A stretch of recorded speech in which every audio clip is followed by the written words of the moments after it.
here at Chin Farms today. We're going to be putting some lights on the 23XP General. Now, we know, a lot of you guys go out there and you just spent 30 grand buying a machine. You want to add some accessories, but maybe you don't want to spend lots of money doing it. So we're going to do more of a budget build today. So we've got some Nilight lights that we're going to be installing on there. You can get these on Amazon. This is a set that is 4 lights. They're about 60 bucks. So let's break into the box and see what you're going to get for 60 bucks.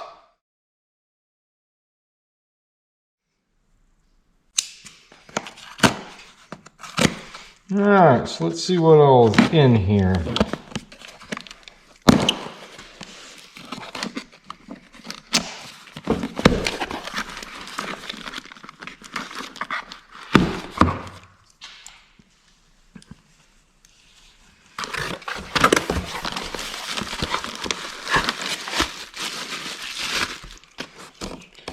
So we have our 4 LED lights, it looks like.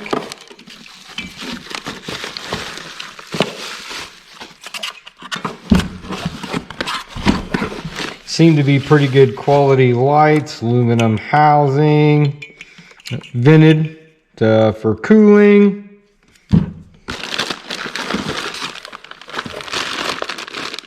Looks like we have a complete wiring harness. I don't have to cut it open, it's a Ziploc bag apparently. So let's check out the wiring harness. We have our connectors. Yeah, complete wiring harness. Switch. Plugs for all the wires. So it really looks like this is a pretty simple power, ground. Everything else is already done for us. And we have mounting brackets and all the hardware. So basically, all we've got to do is put our connectors onto the power ground, and then it all plugs in. So pretty easy install. So one set of these lights, we're going to put on brackets right here that go on your cage bolts. And basically the lights will set out to the side here. They're out of the way for your tip out windshield. If you have that, works great. The only tricky part of this is the nuts on the back side of these. You can't have that. Okay, so these nuts right back there, they are in place, and so you don't have to hold the inside of them to keep them turning, but they will fall off and drop down in there, and then they're a joy to get back out. So you have to try to hang on to the back side of them just to keep them from falling out and not to stop them from turning. So let's see if we can do this without screwing it up. Here, bud.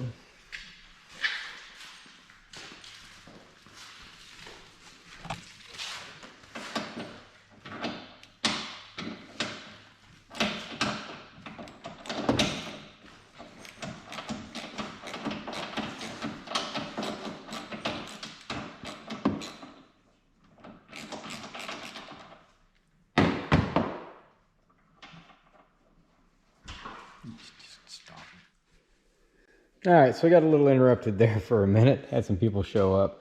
So we got the 2 bolts out, and like I said, you just have to watch and don't drop the nuts off the back side.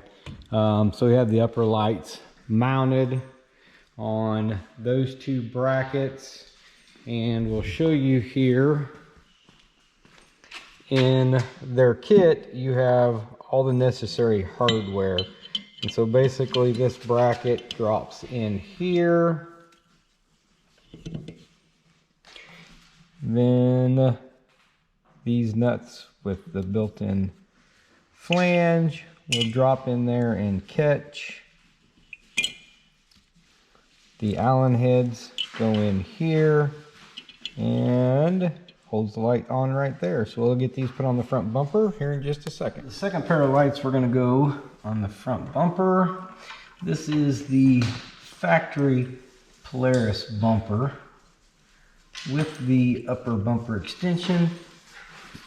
All of the hardware is in the kit provided by Nilight. So we're going to mount these up right here.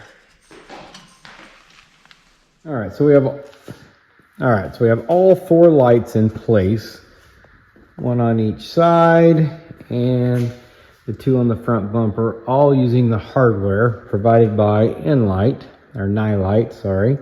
Now the wiring. Again, they have a complete harness that simply you just hit power and ground. Each light has a pigtail. You can simply put a connector on and plug into the wiring harness. Again, simply for our application, because we're doing this on the Polaris General, we're going to do it a little bit different. We're going to take our power and ground and put them on the power and ground of the plug to our pulse bar. Then that way the blue wire on here is a ignition hot wire. So on our 5-pin switch, it'll light up the bottom part of the switch so you can see the switch in the dark with just the ignition turned on. So let's get started on that. All right, so we're just going to take the connectors off the factory wiring harness. Need to strip them back a little bit.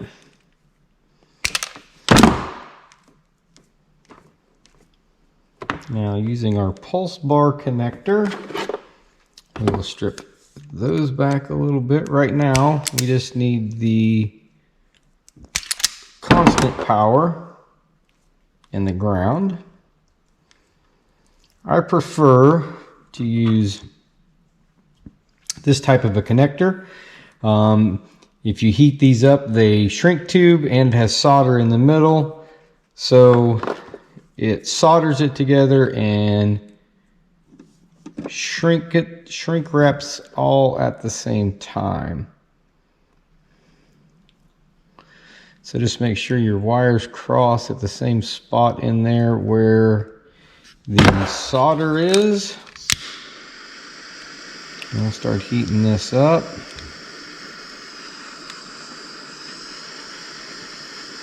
As you can see, it's starting to shrink down around there.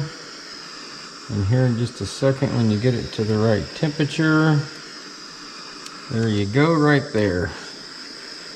The solder will melt. Let it cool for just a minute, because if not, that solder in there is still soft, and it will pull the connection back apart if you don't let it cool off for just a minute before you start moving around too much. But it makes a good strong connection and kind of shrink wraps it all at the same time. So I'll go ahead and finish getting these hooked up and we'll be right back.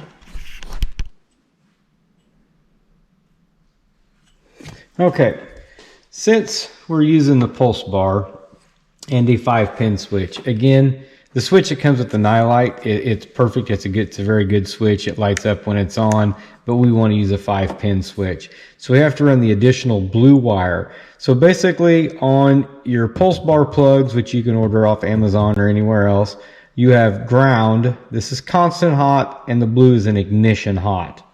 So basically what that does on our 5-pin switch, which we'll install in the dash here in just a bit, you have to have from your harness ground, which you can jump your grounds together.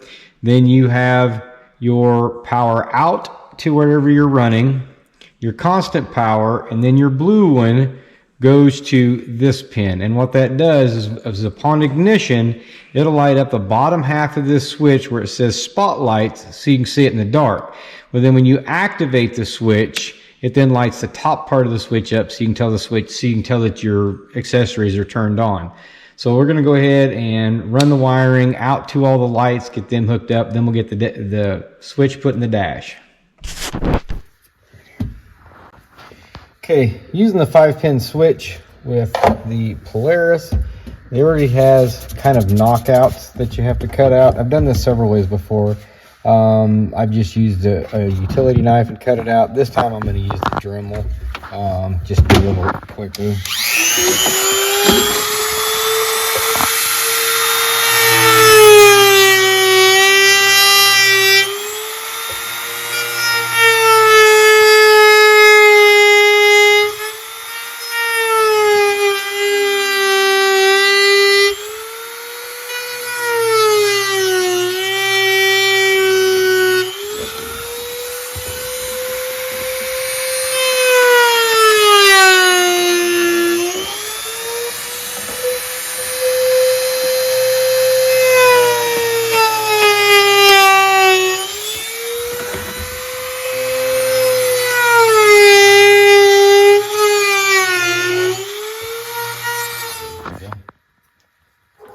Okay, so we ran our wires through the firewall, down under the dash, and out the hole that we cut for our 5-pin switch.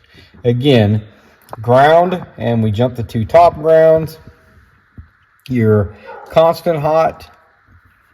This is your out to your accessories. The blue wire that we added, that is our ignition hot, goes here. What this one does is when you turn the key on, lights the bottom half of the switch up so you can see what it is. And then when you turn the accessories on, lights the top half of the switch up so you know they're on. So that way, with it wired this way, you can see it at night where your switch is at. So we'll stick this in the dash, we'll get all the lights set, and we'll show you what the lights look like when they're on.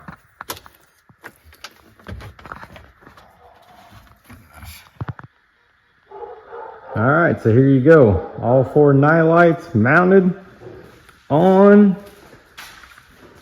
Again, if you go into the cab with the 5-pin switch, we've got it wired so the top of the switch comes on when you know it's on. With the accessories, the bottom comes on so you can see it in the dark. And with the lights off here in the shop,